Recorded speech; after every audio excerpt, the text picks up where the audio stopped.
Bonjour à toutes et à tous et bienvenue au plateau de votre émission Grand Jury. Et pour ce vendredi, nous n'allons pas parler sport, mais nous allons parler des sujets brûlants de l'heure, notamment le drame qui s'est produit à Ména à la Mecque avec plus de 700 morts et plusieurs centaines de blessés, avec des nations concernées qui se rejettent tour à tour les responsabilités, Riyad qui refuse d'endosser la responsabilité et plusieurs de ces ministres saoudiens qui dénoncent un manque de discipline des pèlerins du côté de l'Iran endeuillé, mais qui met en cause l'organisation du Hajj par Riyad.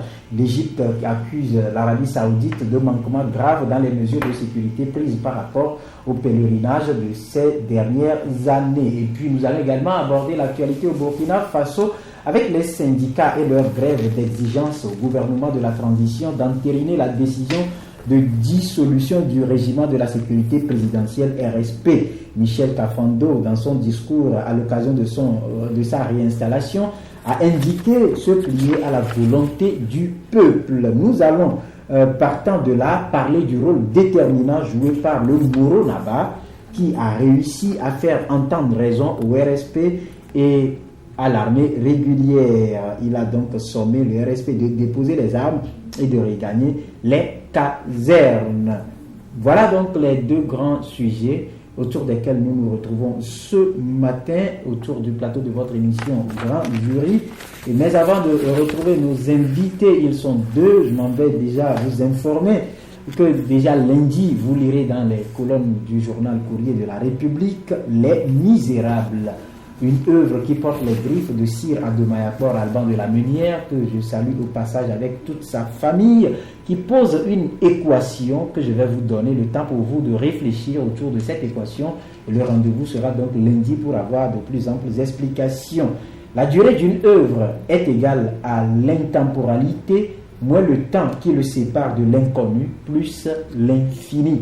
La durée d'une œuvre est égal à l'intemporalité moins le temps qui le sépare de l'inconnu plus l'infini. Donc c'est une œuvre à deux volets intitulée Les Misérables que vous allez lire donc dans les colonnes du journal Courrier de la République. Et je rappelle qu'à travers l'œuvre, l'auteur s'adresse aux dirigeants, aux princes d'Afrique tels qu'il les nomme, aux princes d'Afrique qui nous gouvernent. Voilà donc ce qu'on peut dire autour de cette œuvre que vous allez découvrir donc dans les colonnes du journal Courrier de la République. Lundi, autour de ce plateau ce matin avec moi, Idelphonse Apaki, il est responsable sur le plan local de l'agence tobovision.com. Bonjour, bienvenue. Bonjour Rodrigue et bonjour à tout le monde. Et également Ibrahim Atia, directeur de publication du journal Temps Nouveau. Il est également là après la fête. Il a retrouvé le plateau. Bonjour et bienvenue. Bonjour Rodrigue, bonjour à tous ceux qui nous suivent en ce moment. Et voilà, si vous êtes là, c'est pour évoquer ce premier sujet. Avec nous, le drame de Ména, nous en parlons avec plus de 700 morts et plusieurs centaines de blessés. Vous, en tant que musulman, comment analysez-vous cette situation qui devient de plus en plus récurrente ces dernières années? Oui, c'est le problème de l'homme. Vous savez que quand il y a attroupement d'hommes, il y a forcément certains qui rament à compte courant et une petite erreur peut entraîner le drame auquel le monde entier a assisté vraiment très médusé hier. Et vous savez que quand le pèlerinage, c'est plus de 2 millions de fidèles qui se retrouvent en un lieu. Et pour gérer cette foule, il faudrait quand même beaucoup de mesures, des mesures sécuritaires notamment, pour ne pas créer des désagréments. Et donc hier, c'était à Mina, puisque les pèlerins ont déjà quitté le mont Arafat et ils viennent vers Mina pour la lapidation. C'est un geste symbolique pour la lapidation de Satan. Peut-être que donc, Satan s'est mis il y a des couloirs quand même pour aller vers Mina. Et les autorités saoudiennes ont fait un effort quand même de modifier un peu la trajectoire et de rendre la trajectoire beaucoup plus fluide. Vous allez voir que à ce niveau, pour nos frères journalistes qui sont allés à la Mecque, ils nous ont dit qu'il y a quand même des tunnels aussi, et c'est un passage qui est fait pour ne pas quand même créer assez de désagréments aux pèlerins. Mais pour hier, vous avez compris qu'il y a certains pèlerins qui n'ont pas respecté les consignes, peut-être par la volonté peut-être d'aller un peu plus vite dans le rituel et vite s'acquitter quand même de tout ce qu'il y a comme étape à suivre pour l'accomplissement du Hajj.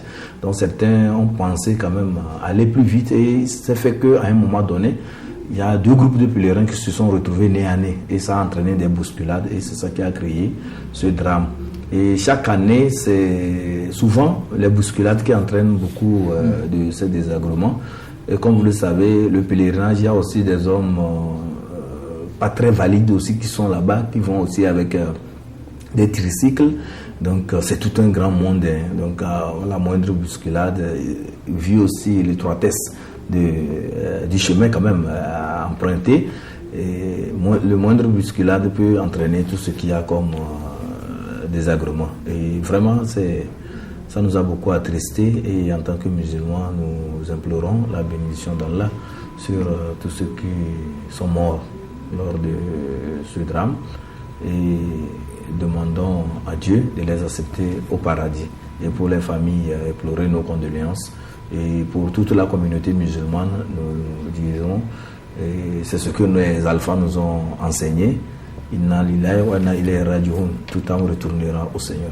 Voilà, et bien je reste avec vous parce que cette année particulièrement, on a parlé d'une grue qui est tombée du haut et qui a fait également plusieurs centaines de morts. On a parlé également des 2 hôtels qui auraient également été secoués.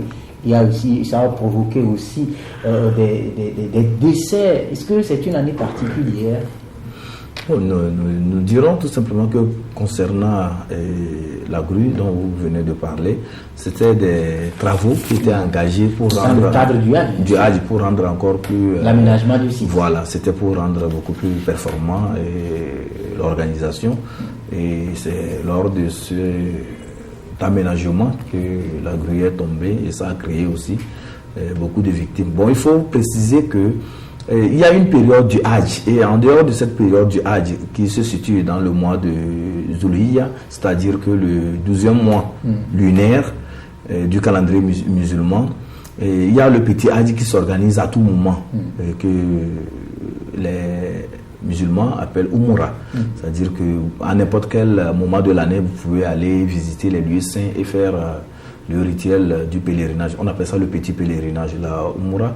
Mais pour le Hajj même, c'est le mois, le 12e mois. C'est-à-dire que ce mois même, le Zulhijja, c'est-à-dire c'est souvent au 10e qu'on fête, comment l'appelle-t-on, ça coïncide avec la Tabaski, la fête du sacrifice. Et au cours de ce mois, comme les autorités saoudiennes savaient qu'il devait y avoir quand même des pèlerins du monde, ils ont voulu aménager encore les choses. Mais bon, lors des travaux, la grue est tombée. Ça, c'est la technique. Vous savez que, quoi qu'on puisse dire, l'homme n'est pas toujours parvenu à maîtriser la technique. Voilà, curieuse coïncidence, doit-on dire, Ildefonse, par rapport à ce drame qui fait plus pleurer l'Afrique et plus pleurer l'Afrique, parce qu'on en compte par centaines aujourd'hui, et ce drame de Ména. Est-ce que, au-delà de l'explication donnée par Ibrahim, est-ce que les réflexions peuvent être poussées loin, ou chercher établir les responsabilités? Avant d'aborder le sujet proprement dit, je voudrais moi aussi m'incliner devant la mémoire de tous ceux qui ont perdu leur vie et recommander leur âme à la miséricorde divine. Vous avez demandé tout à l'heure si cette année a été une année particulière, à voir tout ce qui se passe, le malheur qui s'abat sur le peuple musulman. Je crois que, pour ne pas trop dire, je ne sais pas si c'est des coïncidences malheureuses, mais je voudrais, avant que nous ne sachions ce qui va se faire, c'est-à-dire qu'en attendant les résultats des enquêtes qui sont ouvertes, parce que j'ai entendu le roi saoudien qui a annoncé que des enquêtes se feront, mais en attendant que les résultats de ces enquêtes ne soient... Il a annoncé également la révision de quelques tests liés à l'organisation du Hajj. Voilà. Donc en attendant tout cela, je crois que les premières autorités de ce pays et les premiers responsables qui sont chargés d'organiser ce pèlerinage doivent essayer de chercher à éviter que dans les jours, dans les mois, dans les années à venir, que ces genres de choses ne se reproduisent. C'est vrai que l'Afrique a été touchée parce que parmi les nationalités que l'on exhibe aujourd'hui après le drame, nous avons entendu pas mal de nationalités africaines, le Sénégal, l'Égypte, plutôt l'Algérie. Algérie et autres. Et donc, ce qu'il y a lieu de faire aujourd'hui, c'est que l'on essaie à l'avenir de revoir toutes les mesures de sécurité afin de mettre les pèlerins à l'abri de toutes ces mésaventures que nous avons connues. Voilà. Ibrahim, plus loin, il y a certaines personnes qui pointent du doigt l'aspect mercantiliste de la chose parce que à l'époque où peut-être avec Mahomet ça se faisait, ça ne permettait pas aux gens de gagner de l'argent. Aujourd'hui, c'est devenu du business autour de la chose. Vous avez suivi même dans notre pays, quelques semaines avant le départ pour le Hajj, il y a des prix qui se proposent à tort et à travers, des gens qui se font passer pour des maîtres dans l'organisation de ce voyage, y compris la main des autorités également qui l'organisent à coût de millions aujourd'hui. Est-ce que ces personnes qui mettent en avant cet aspect mercantiliste de la chose peuvent avoir raison selon vous? Bon, il faut dire qu'au temps du prophète, le saint prophète de l'islam, l'affluence n'était pas celle que nous connaissons aujourd'hui. Et vous savez qu'au fil des ans, au fil du siècle, il y a eu une démographie galopante qui a fait qu'aujourd'hui, il y a plus de fidèles et qui voudraient être à ce lieu au moment du Hajj. Donc, avant, ce n'était pas 2 millions quand même de pèlerins là-bas. Mais cette fois-ci, avec tout ce qu'il y a comme affluence de par le monde pour aller vers le lieu saint de l'islam, il doit avoir forcément une organisation. C'est cette organisation qui entraîne souvent tout ce que nous avons comme business autour de l'événement. Sinon, le rituel même, le caractère religieux même du Hajj est là. Mais autour de ça, il y a des gens qui organisent la chose et font en même temps le business. C'est ce que vous avez évoqué par l'aspect des agences qui organisent le voyage, même si actuellement on parle de 2,1 millions. Et s'il faut vraiment prendre son billet d'avion et aller faire tout ça, là, ça ne va pas atteindre les 2,1 millions. Donc il y a forcément une idée lucrative derrière cette organisation. Et donc les gens font du business à partir de ce rituel, quand même, de ce rite islamique. Au niveau des autorités saoudiennes, c'est que quand on est dans un État et qu'on veut accueillir un événement de grande importance comme ça, il faudrait quand même mettre sur place les infrastructures, beaucoup de choses. Donc c'est ce qui amène à donner les visas, et c'est pas gratuit, vous le savez, et à aménager les sites parce que ça devient comme un événement qui prend un peu l'allure touristique.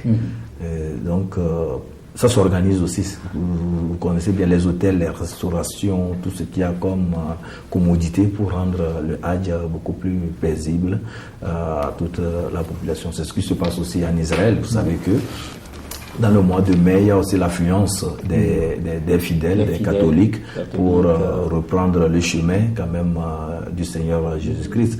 Donc depuis le Mont Principe jusqu'à aller à Jérusalem, l'ancien Jérusalem, en parlant du quartier musulman, le quartier juif et le quartier chrétien où se trouve la stèle de Jésus. Donc il y a quand même tout ça là aussi qui s'organise de par le monde entier. Au Togo, nous avons un pasteur que nous saluons au passage, le pasteur Adjao, qui organise... Vous savez qu'il y a également une communauté catholique qui l'organise. Il y a également d'autres associations. Mais celui quand même à qui revient l'aspect médiatique de cette organisation et qui réussit bien son organisation, c'est le pasteur Adjao qui organise un instant. C'est lui qui organise quand même ce rituel et nous voyons quand même les gens aller. Et quand il revient, il fait aussi un bon reportage puisqu'il est du domaine de la communication. Il montre aux gens comment les choses se sont passées.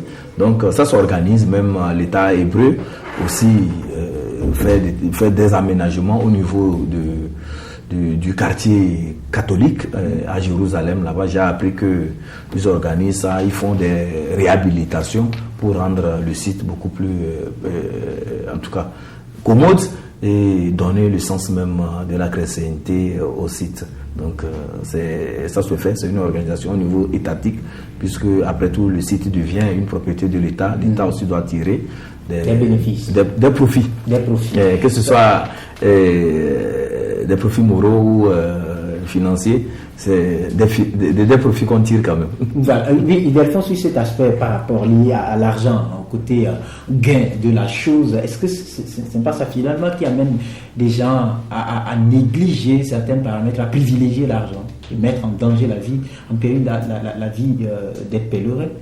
Non, mais je crois qu'Ibrahim a fait la différence entre ce qui est purement religieux, qui s'organise selon les principes mêmes de l'islam, et à côté, comme il a bien souligné également, ceux qui doivent arriver, les pèlerins, doivent se soumettre à certaines réglementations, par exemple. Oui, et c'est là où intervient maintenant tout le business qui se fait, l'obtention du visa, le voyage,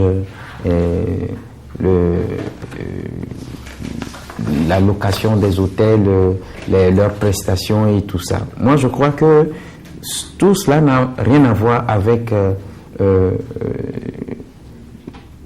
la religion elle-même, n'a rien à voir avec le pèlerinage au sens chrétien, si je peux le dire ainsi. Et donc, je ne crois pas que c'est juste pour l'argent que cela se fait. Mais au-delà de l'aspect chrétien, je crois que les hommes d'affaires doivent faire leur business. Ils doivent faire leur business, même si péril il y en a des mœurs. Non, mais c'est ce que je dis. Je crois que pour ce qui est de ce qui s'est passé cette année, nous l'avons relevé tout à l'heure. Moi, j'ai dit qu'en attendant que les résultats des enquêtes ne se fassent, il faut que les autorités, il faut que les premiers responsables chargés de l'organisation même de ce pèlerinage essaient de revoir tout ce qu'il y a lieu de revoir, les installations, la sécurité et tout ça. Et c'est quand on aura, quand on fera tout cela, qu'on peut avoir une idée sur ce qui s'est réellement passé et éviter que cela ne se reproduise les fois prochaines. Voilà. Et Ibrahim, par rapport à cette façon d'appréhender le truc où, par exemple, vous prenez l'Arabie Saoudite qui rejette toute responsabilité, pointe du doigt l'indiscipline des pèlerins, et par rapport également aux pays endeuillés comme l'Iran et l'Égypte qui mettent en cause l'organisation du Hajj par Riyad. Comment vous analysez cette guerre, si on peut l'appeler ainsi, autour de la responsabilité dans ce drame? Oui, et comme nous l'avons fait remarquer, c'est en tout cas une période qui accueille un monde très important de fidèles. Et si d'aucuns, l'Iran par exemple, qui parle d'une mauvaise organisation et des conditions sécuritaires approximatives autour de l'organisation de ce Hajj, c'est dû au fait que peut-être que le royaume n'avait pas des capacités quand même d'encadrer 2 millions de pèlerins, ce qui voudrait dire qu'il faut peut-être revoir à la baisse l'octroi des visas et faire de telle sorte que lors de ce pèlerinage, qu'il n'y ait pas un monde assez grand pour venir à ce pèlerinage et créer tout ce qu'il y a comme débordement. Et vous savez que c'est le royaume saoudien qui a décidé que ce soit 2 millions de personnes.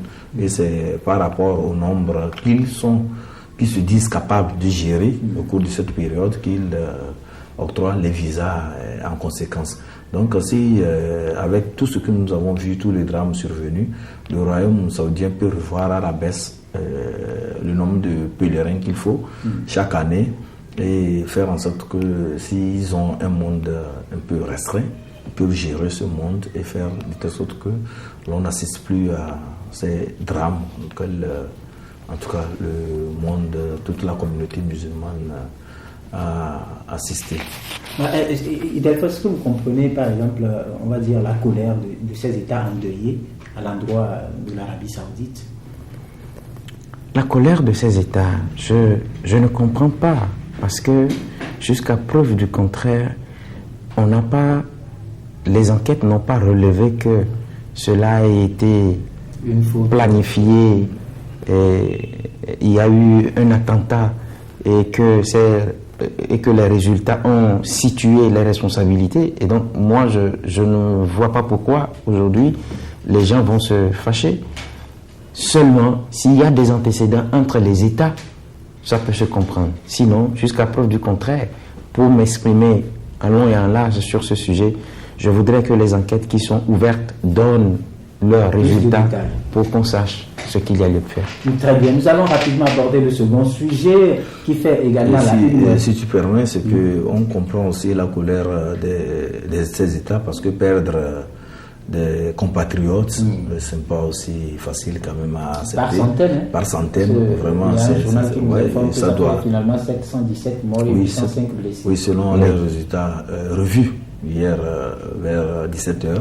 Les chiffres que nous avons nous parlent également de 717 morts et plus de 802 blessés. Donc vous comprenez, quand on perd des centaines de compatriotes comme ça par centaines, ça doit beaucoup inquiéter, susciter vraiment beaucoup de sentiments de révolte, parce que cette organisation était censée être bien faite, et du fait aussi que ce sont les autorités saoudiennes qui l'organisent. Donc on se dit que les autorités saoudiennes ont les moyens pour pouvoir mettre toutes les mesures sécuritaires qui puissent favoriser un Hajj sans problème, un Hajj sans drame. Mais ce n'était pas le cas. Et comme les musulmans savent bien le dire, il y a aussi la volonté de Dieu. On se dit que c'est ce que Dieu a prévu cette année.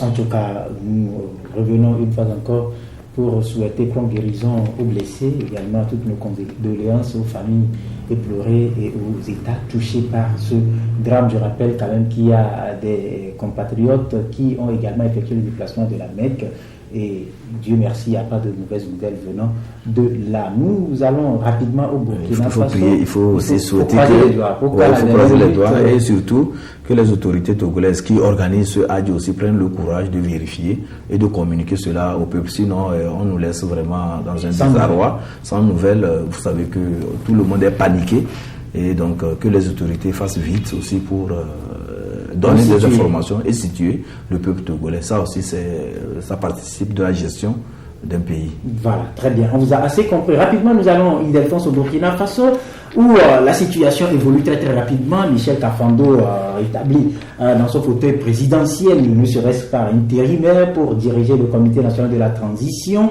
le Conseil plutôt national de la transition. Il est face à une difficulté: dissoudre le RSP, ce que soutient le peuple, à travers une grève déclenchée par les syndicats, donc les travailleurs qui observent la grève, qui ne veulent rien lâcher. Et de l'autre côté, telles que les dernières informations nous l'apprennent, Diendéré Djibert, qui s'oppose à toute dissolution du RSP.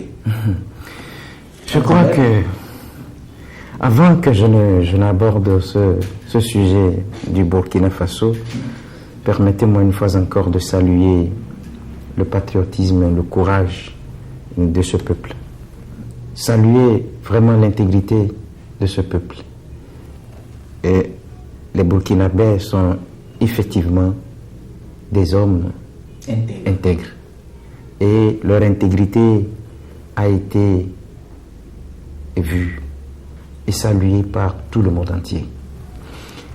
Permettez-moi de relever quelque chose sur la CEDEAO.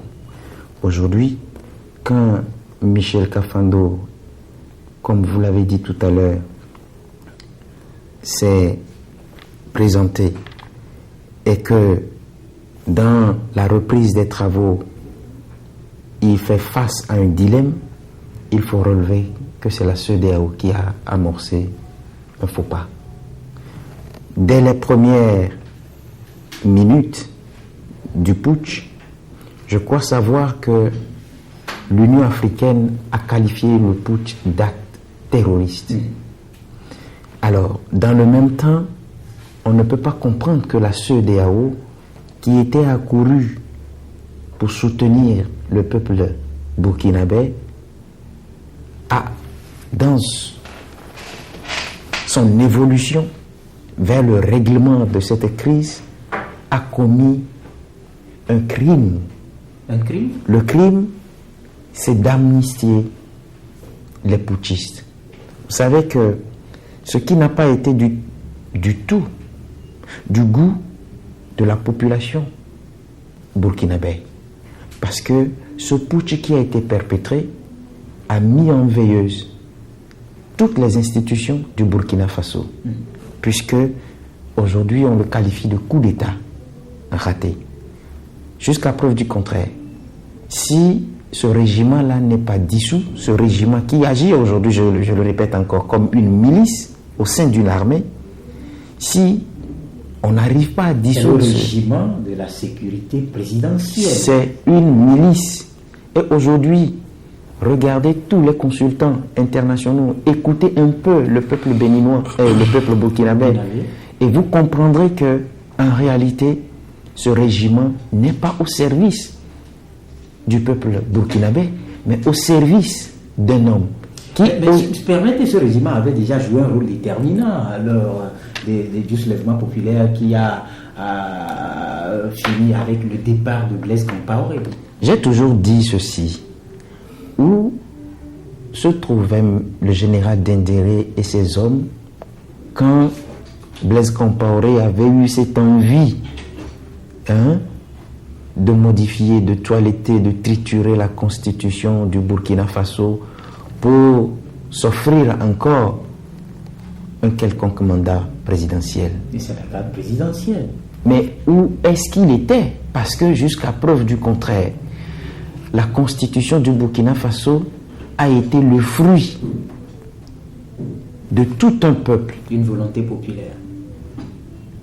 Vous voyez? Et si lui, en tant que général, puisque pendant 27 ans, il a été le chef d'état-major particulier de Blaise Compaoré, pris comme tel, si ce peuple qui, à travers certaines autorités ecclésiales même, parce que j'ai entendu le cardinal Ouedraogo qui a dit à Blaise Compaoré qu'il n'était pas d'accord que l'on modifie la constitution pour sauter les verrous de la limitation des mandats. Mais le général Dendéré était où avec ses hommes? Voilà pourquoi aujourd'hui, j'accuse, comme tous ceux-là dans le monde aujourd'hui, qui accusent la CEDEAO d'avoir foutu le bordel. Pourquoi? Parce que la voix de l'Union africaine et de la CEDEAO ne peut jamais être discordante. On ne peut pas comprendre qu'on soit dans le même continent, que l'Union africaine taxe ou qualifie ce qui s'est passé au Burkina Faso d'actes terroristes, et que dans le même temps, la CEDEAO qui vole au secours de Gilbert Dendéré et ses hommes qui ont semé la désolation, la terreur dans le pays, l'aide à sortir par la grande porte. Je ne peux pas comprendre. Et ce qui est grave dans tout cela, ce projet d'accord qui a été rédigé à la va-vite n'a pas reçu l'assentiment de Michel Kafando. Ce qui veut dire que la CEDEAO... Il n'a pas été associé, puisque lui-même il a dit. Donc ce qui veut dire que la CEDEAO, elle, a avalisé le coup d'État, si je puis m'exprimer ainsi. Puisque dans le même temps, on a trouvé que l'Union africaine n'est pas d'avis. Et vous avez vu la suite. La suite, c'est qu'on a une autorité morale qui a fait preuve d'une bonne probité. Et c'est ce que nous voulons pour nos pays africains. Il a fallu que le Nouaraba soit là, qu'il appelle tout le monde, qu'il demande à ce régiment-là et à tous ces fauteurs de troubles de déposer les armes. Je voudrais profiter de l'occasion que vous m'offrez pour m'incliner devant la mémoire de ces filles africains qui sont tombés sous les balles assassines de ces hommes sans foi ni loi. Ibrahim, d'abord avant d'aller un peu plus loin, est-ce que vous comprenez cette façon ou la voix discordante entre l'Union africaine et la CEDEAO? Nous n'allons pas dire qu'il y a une voix discordante, c'est qu'au niveau de l'Union africaine, c'est le coup d'État qu'ils ont condamné. Et ça, par principe démocratique, toute bonne conscience ou bien toute organisation doit condamner ce qui s'est passé au Burkina Faso. Et je pense que condamne un coup d'État, condamne ses auteurs. Tout à fait. Et c'est ce que aussi la CEDEAO a fait. C'est parce que l'on n'a pas bien compris la position de la CEDEAO qu'on jette l'anathème sur la CEDEAO. Quand la CEDEAO, les chefs d'État, M. Macky Sall, qui est un démocrate, est arrivé au pays des hommes intègres, il a eu, voilà, ces deux présidents qui sont des présidents bien élus, vous le savez, nous les citons en référence. Quand nous voulons parler des présidents élus, nous citons Macky Sall, qui a été un président bien élu, suivant les principes démocratiques, Yahya Boni, idem, parce que le Bénin, c'est un État démocratique et tout le monde salue la position et l'esprit démocratique de l'État béninois. Et quand ils sont arrivés à Ouaga, ils ont rencontré le général Diendéré. Je dirais plutôt qu'ils se sont laissés un peu flouer par le général Diendéré, qui a pris pour prétexte l'exclusivité d'une partie de la population du processus électoral pour justifier son coup. Alors que lui-même, il avait quand même cette volonté, comme on le dit, il était entre griffes et assoiffé de pouvoir. Il voulait quand même arriver au pouvoir, mais il cherchait tous les moyens pour y arriver. Donc, quand il y a eu cette affaire d'exclusion, du rejet de candidature de certaines personnalités considérées comme étant des hommes proches de Blaise Compaoré, il s'est saisi de cette idée ou bien de cette décision pour aller perpétrer un crime. Or, en fait, il n'était pas démocrate, mais ce qu'il défendait, le prétexte qu'il a pris, était un prétexte acceptable au point de vue démocratique, parce que la démocratie ne veut pas qu'il y ait de l'exclusion. La démocratie milite beaucoup plus l'inclusion. Et ça implique la volonté du peuple. Tout à fait. Et le peuple, c'est tout le monde. Ce n'est pas une partie de la population qui est le peuple. Donc vous comprenez que Diendéré a surfé sur ce côté démocratique de la chose pour justifier son coup. Donc quand les présidents Yahya Boni et Macky Sall étaient arrivés, ils l'ont écouté. Peut-être un peu d'éclaircissement. Est-ce qu'il revient à l'armée de se lever du coup pour aller à l'encontre des institutions? Non, c'est ce que je disais, que c'est un coup de force. Et un coup de force, vous savez que ce n'est pas par nature une chose qu'on doit apprécier ou bien une chose qu'on doit accepter. Donc c'est un coup de force, une fois de fait ou bien une forfaiture, comme on le dit toujours. Et pour le cas de la transition, c'était une imposture.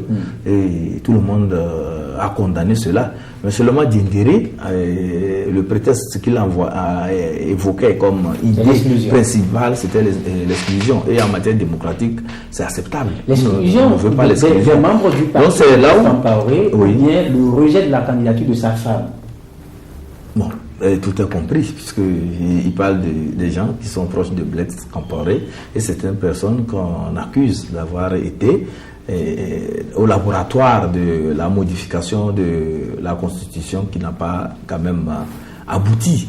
Et c'est ce qui fait que ces présidents se sont dit que non, face à cette situation où la garde présidentielle menaçait de faire usage de sa force de feu, il fallait quand même diviser le pouvoir en deux. Et c'est ce qui a amené les présidents Yahya Boni à penser qu'il faille quand même, comme on le dit souvent, ménager les deux camps. Oui, il y aura retour des autorités légitimes quand même qui sont en train de conduire la transition. On doit les remettre en selle, puisque c'était leur refus de continuer la transition leur empêchement, on va dire. Leur empêchement, voilà. Leur empêchement, bien sûr, de continuer la transition qui justifiait le coup d'État. Et donc, on disait qu'on devait les rétablir quand même dans leurs fonctions. C'est ce que Yahya Boni et Macky Sall ont décidé. Donc, cela ne voudrait pas dire qu'ils disaient que Diendéré devait continuer par diriger le pouvoir. En dehors de ça, c'est l'armistice. Maintenant, l'amnistie plutôt qu'on devait accorder à ces putschistes qui posaient problème. Pour le président Macky Sall et Yahya Boni, c'était de le faire pour les amener à déposer les armes. Et les autorités légitimes qui allaient arriver après la transition allait peut-être statuer sur ce cas. Mais vu d'un œil beaucoup plus... En tout cas, quand on fait un petit recul et on analyse l'amnistie plutôt, on voit que on tend à faire l'apologie de l'impunité. Et donc c'est ce que le peuple burkinabé n'a pas accepté. Et je pense que quand elle s'est levée pour crier son mécontentement, et les autres chefs d'État ont compris. C'est pourquoi ça a suscité même la rencontre d'Abuja, où les chefs d'État de la CEDEAO ont revu leur copie et vite ils ont compris qu'il fallait quand même revenir au Burkina Faso, remettre certaines choses en ordre. Mais au-delà de tout, il faut saluer, moi à mon avis, le chef d'État-major, le général Zagré, qui a pesé de tout son poids pour ne pas amener les frères d'armes du Burkina à aller vers l'affrontement, parce que l'affrontement allait être beaucoup plus désagréable et ça allait foutre tout en l'air. Voilà, ça allait foutre tout en l'air. Une question, Ildefonse. Finalement, entre le Moronaba et la CEDEAO, qui a aidé à décanter la situation au Burkina Faso selon vous? Non mais tout est clair, c'est le Moronaba. La CEDEAO n'a rien foutu. C'est quand même la CEDEAO qui a réinstallé Michel Kafando. Je crois que les acteurs politiques burkinabés s'y activaient. Et je suis sûr qu'ils en arriveraient là. Lorsque mon ami Ibrahim, excusez-moi, dit que Macky Sall et Yahya Boni sont des présidents bien élus, ce n'est pas parce qu'ils sont bien élus qu'ils ne peuvent pas foutre le bordel. La preuve est que quand ils étaient arrivés au Burkina Faso, à en croire les propos de Michel Kafando lui-même, il n'avait pas été associé. Mais comment peut-on vouloir régler cette situation ainsi créée, que vous avez qualifiée de coup d'État ou bien de coup de force, et ne pas chercher à entendre ce que vous déposez? Ça veut dire qu'ils ont été déposés et que vous avez accepté travailler, écouter et exécuter ce que ceux-là qui sont venus les déposer sont en train de faire. C'est comme si vous acceptez cela. Puisque vous l'avez entendu, Michel Kafando, il a dit en aucun cas, il n'a pas été associé à la rédaction de ce projet. D'accord. Mais pourquoi?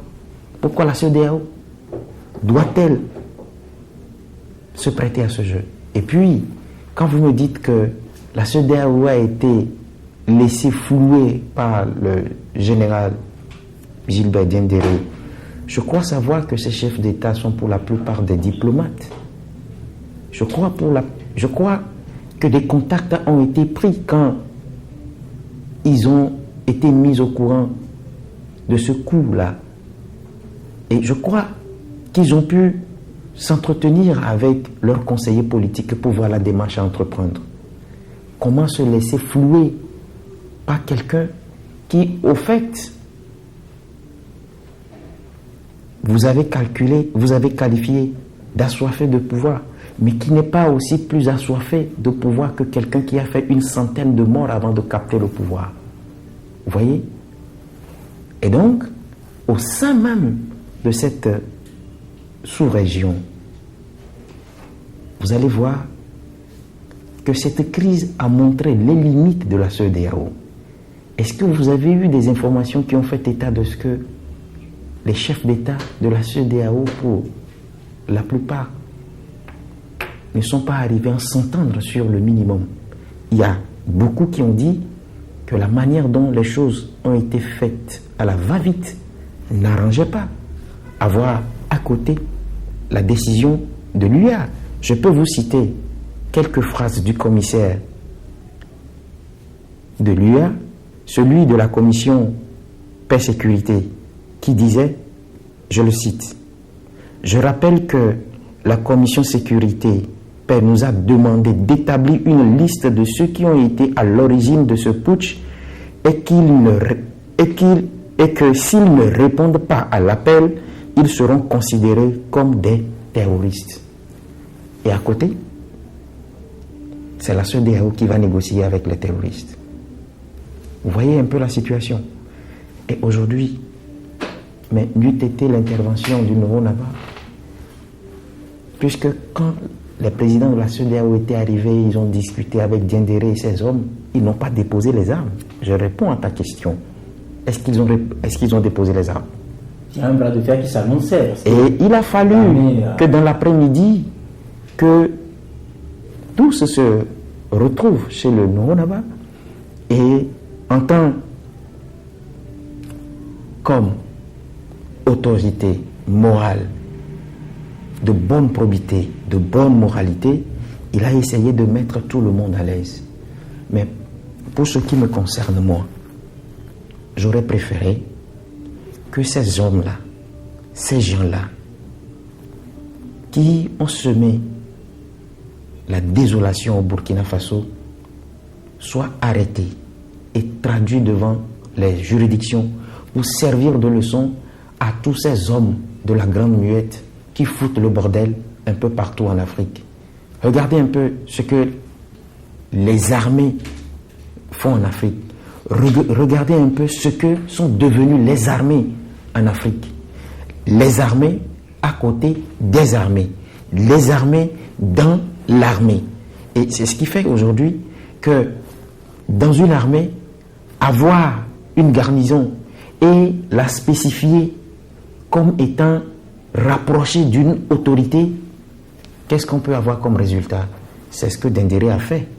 Mais quand ce monsieur dont nous parlons, Diendéré, quand il prend le vilain plaisir de nous dire que c'est parce que les autorités de la transition ont essayé d'exclure certaines autorités de leur parti, parce que là, on se rend compte aujourd'hui que Diendéré s'est rallié catégoriquement sur le parti de Blaise Compaoré, puisqu'il dit pourquoi ont-ils été exclus? Mais je crois savoir que la décision même des autorités de la transition à travers la commission de réconciliation était simple et claire. Ceux qui ont été identifiés comme étant des auteurs ou ayant participé à ce que Blaise Compaoré a voulu faire et il a semé du bordel dans le pays ne seront pas candidats. Par contre, d'autres peuvent l'être. Maintenant, où est la raison qui justifie maintenant ce qu'il a fait? On n'a pas dit que vous serez à côté. Et ce qui est grave dans tout ça, les premières autorités de ce parti-là ont avalisé le coup, puisque dès les premières minutes, quand on a essayé de tendre le micro à ces autorités, mais elles ont été claires. L'armée a pris sa responsabilité. C'est ça une armée. Une armée doit être neutre et être au service d'un peuple, et non soumettre le peuple comme les armées africaines soumettent les peuples africains. Voilà, on vous a assez compris. Ibrahim, nous sommes dans une situation où aujourd'hui, le peuple burkinabé a décidé, quoi qu'il en soit, d'aller jusqu'au bout de son sacrifice, jusqu'au bout de la construction de la base solide d'un état de droit, un état de démocratie. Aujourd'hui, face à cette nouvelle donne, selon vous, est-ce que l'équation sera facile à résoudre à Michel Kafando? Je pense que Michel Kafando qui a été rétabli quand même. Parce que permettez, dans le pays, il y a une grève qui sévit. On parle juste de service minimum à quelques jours de la rentrée scolaire. Les frontières également, rien ne peut plus passer. La circulation, elle est restreinte. Les services dans les hôpitaux, ainsi de suite, tout est quasiment interdit ou refusé. Oui, c'est ce que je disais, M. Kafando, qui a repris du service. Je pense qu'il a quand même un cahier de charge et il sait ce que le peuple burkinabé l'a confié comme tâche à accomplir dans le cadre de cette transition.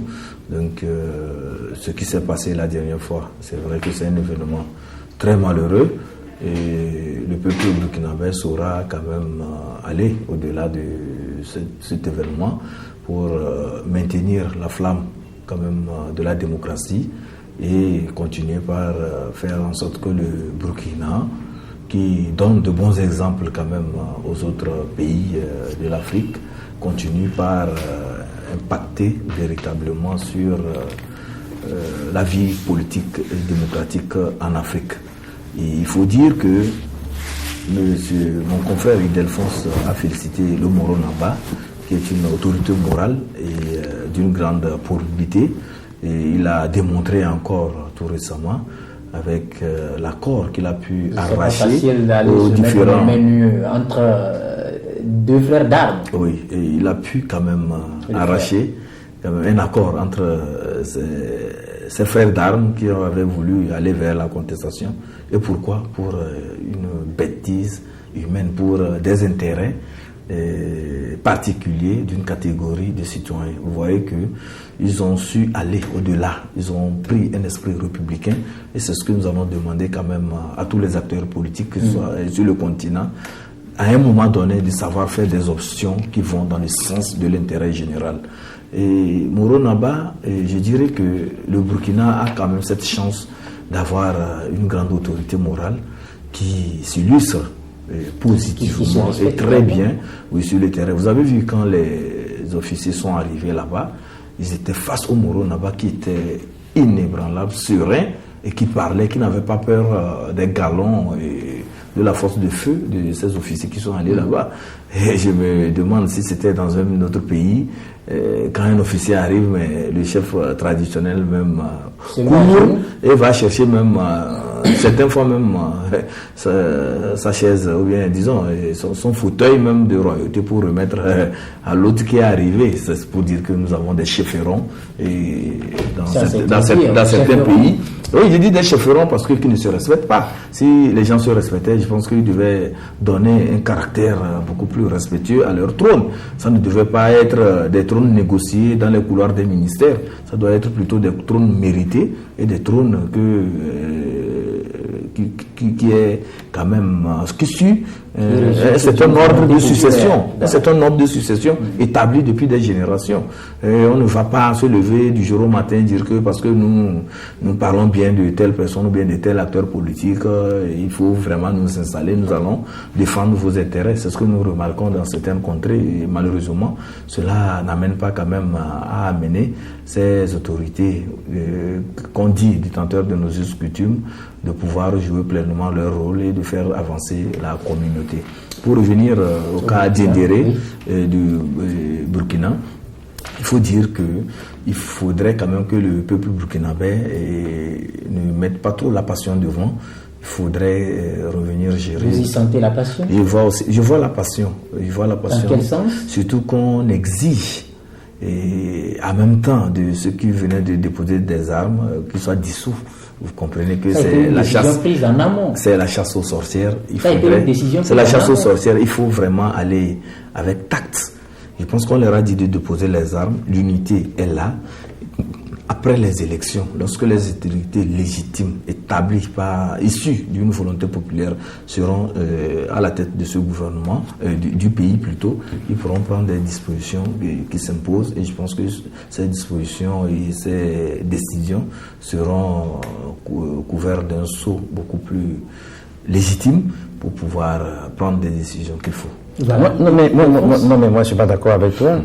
Qu'on attende, qu'on attende que les élections se fassent, que de nouvelles autorités arrivent avant que l'on ne prenne certaines décisions, surtout concernant la dissolution de ce régime qui a semé, moi je le dis, je continue toujours pas à le dire, qui a semé la désolation au Burkina Faso. Non, il faut que la justice fasse son travail. Une fois que Tendéré et ses hommes... Nous sommes d'accord que la justice fasse son travail. Une fois que la dissolution ne doit pas être une décision de justice. Je crois que quand nous parlons de... C'est à l'armée d'apprécier si ce corps d'élite mérite d'être encore là.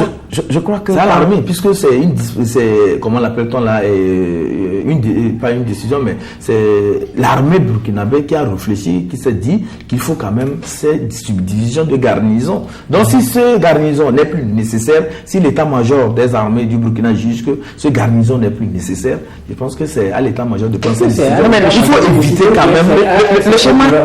Non, mais politique. Le schéma est simple. Je pense que ça doit passer par l'assentiment de l'état-major. Quand je vous prends au mot, quand vous parlez de l'état-major, et que vous nous dites tout à l'heure qu'il a fallu que le chef d'état-major prenne ses responsabilités, je crois savoir que d'ores et déjà, où ce chef d'état-major s'est rendu compte que ce régiment-là est en train de foutre le bordel et a demandé au reste de l'armée de réagir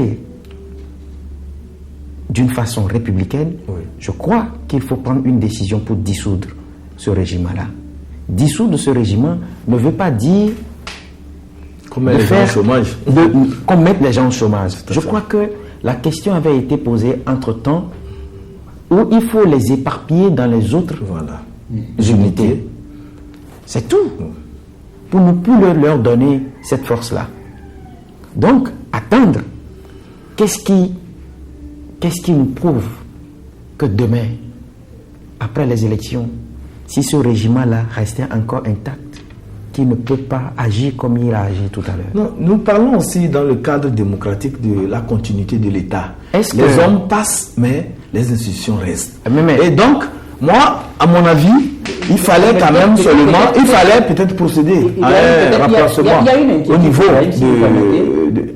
Il y a une inquiétude. Aujourd'hui, le RSP se base sur le rejet des candidatures ou l'exclusion des proches du parti de Blaise Compaoré. Si la proposition Michel Kafando, qui décide d'aller dans le sens de la volonté populaire, maintient sa position de ne pas faire participer ces personnes-là aux élections, qu'adviendrait-il? Est-ce qu'il n'y a pas crainte que les reprennent encore récidive? Non, c'est qu'à ce moment, si l'état-major que travaille comme il se doit, c'est qu'on doit procéder à un remplacement à la tête de ce régiment. Et les gens, parce que quand on dit le RSP, c'est que c'est des individus, c'est ces individus qui sont à la tête de ce commandement, qui ont emballé le reste, qui ont pris comment l'appelle-t-on là, des dispositions, et ça fait que on dit le RSP. Sinon il y a des mécontents dans ce régiment. La preuve, c'est que lorsqu'on a dit aux gens de désarmer, de déposer les armes, il y a certains qui sont allés volontairement déposer les armes avant même que Diendéré ne capitule. Donc c'est pour vous dire que, comme je le disais, les hommes passent, les institutions demeurent. Ce qu'il faut faire, on laisse le gouvernement qui va arriver prendre sa responsabilité et décider d'un commandant de cette garnison. Non, le problème c'est que le président qui va arriver a besoin aussi de la garde présidentielle. Donc si on doit à chaque président former la garde présidentielle, vous voyez là où on va, ce que ça va donner. Donc il faudrait quand même qu'il y ait une unité chargée de la protection du chef de l'État qui est là. Et quand on voit qu'il y a des mauvaises graines, des brebis galeuses, on les écarte, c'est tout. C'est ce qu'il faut faire. Mais s'il faut que chaque président qui vient, on crée la garde présidentielle, je pense que ça ne va pas être bien. Et pour entretenir la garde présidentielle, je vous le dis, il y a une formation spécifique. N'importe quel militaire ne peut pas être, comment l'appelle-t-on là, un garde du corps du chef de l'État. N'importe quel militaire ne peut pas faire partie de l'unité qui s'occupe de la sécurité du chef de l'État. C'est une formation appropriée et ça prend du temps, c'est beaucoup d'investissement et on ne peut pas former des gens et au fil du temps, à chaque mouvement, à chaque changement à la tête de l'État, on les change comme ça. Ça ne se fait pas comme ça. Allez-y. Je suis pour la dissolution immédiate de ce régiment-là pour des raisons qui sont simples. Vous appuyez le peuple? J'appuie le peuple burkinabé qui, une fois encore... Vous appuyez les manifestants? A fait montre le peuple. Les manifestants. Le peuple burkinabé qui a fait montre de son intégrité en boutant hors du Burkina Faso ces hommes sans foi ni loi. Vous savez, aujourd'hui, en termes de pertes en vies humaines, qu'est-ce que nous allons dire à ces familles éplorées, si tant est que ce régime-là, de 1300 hommes, à côté de 13 000 hommes, vous pensez qu'en dissolvant le RSP, on ne peut plus trouver d'autres éléments bien qualifiés? On a parlé de 3 ou 4 camps et un camp spécialement commando qui est là pour faire ou qui peut faire le travail que cette cellule-là cette gangrène-là est en train de faire. Oui, c'est une gangrène. Parce que il y a quand même certains responsables de cette garnison qui ont fauté. Et nous sommes tout à fait d'accord qu'on doit passer quand même au remplacement de ces responsables à la tête de cette garnison. Mais le problème, je vous dis que pour créer une armée, selon une garnison qui s'occupe de la sécurité de l'État, cela ne se fait pas à ce niveau de temps. C'est tout un investissement et une manière, un comportement pour pouvoir garantir la sécurité du chef de l'État. Voilà, et ça, les autres commandos dont vous faites allusion, eux, ils sont spécialisés pour la défense de l'intégrité territoriale. On ne dissout pas le RSP. On passe commandant, on les démet. Et toutes les mauvaises graines qui peuvent créer à un moment donné des désagréments. On ne va pas dire que tout le RSP là s'est constitué des gens de 100 fois nul comme vous venez de le dire. Il faut se prononcer plus rapidement. Je suis d'accord. Je suis pour qu'on dissolve immédiatement ce régime-là. Vous savez, il faut se saisir de l'exemple du Burkina Faso pour parler des armées africaines. Moi, je l'ai dit, pour parler de l'armée de mon pays. Vous avez vu ce qui s'est passé en 2005, en février 2005 au Togo, où il a fallu que 5 officiers marchent sur la constitution togolaise pour nous imposer le chef de l'État, pour imposer au peuple togolais le chef de l'État. C'est à la suite d'une élection. Vous savez, en février 2005, c'était une élection. C'était l'armée qui avait une organisation. Il y a une entité bien organisée dans le pays qui a pris des mesures. Ils avaient dit des mesures conservatoires. Ils avaient dit des mesures conservatoires. Le président de l'Assemblée nationale était préparé dans un avion. Il n'est jamais arrivé à arracher la parole. En guise de conclusion, Ildefonse, vous soutenez la dissolution du RSP. Il le faut. Il le faut. Très bien.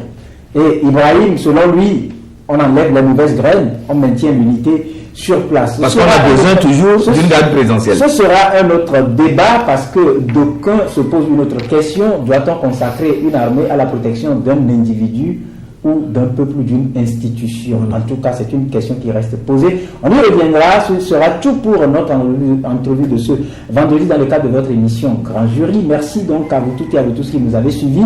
N'oubliez pas non plus l'équation que je vous ai donnée en début d'émission. La durée d'une œuvre est égale à l'intemporalité moins le temps qui le sépare de l'inconnu plus l'infini. Et c'est une équation posée par Sir Adomayakor Alban de la Meunière, qui va publier son œuvre dans les colonnes du journal Courrier de la République lundi prochain, œuvre intitulée Les Misérables, œuvre dans laquelle il s'interroge sur, où il s'adresse aux princes d'Afrique qui nous gouvernent. Également, il relève les manquements qui gouvernent ou constatés dans nos pays, notamment dans le secteur social, avec les grincements de dents, la famine, la galère, la vie chère, le manque d'équipement des hôpitaux, les hôpitaux qui sont devenus des mouroirs. En tout cas, point de suspension. Allez-y, fouillez et attendez lundi. Allez dans les kiosques, nous y serons. Merci donc à vous toutes et à vous tous. Je vous précise que nous étions avec deux confrères, d'Alphonse Akbaki, responsable donc de l'agence togovision.com ici au Togo, et puis Ibrahim Atla, directeur de publication du journal Temps Nouveau. Merci à toute l'équipe technique qui nous a accompagnés. Bon début de week-end à vous toutes et à vous tous. Sachez que si fou vous me prîtes, cette folie ne peut être de base commune.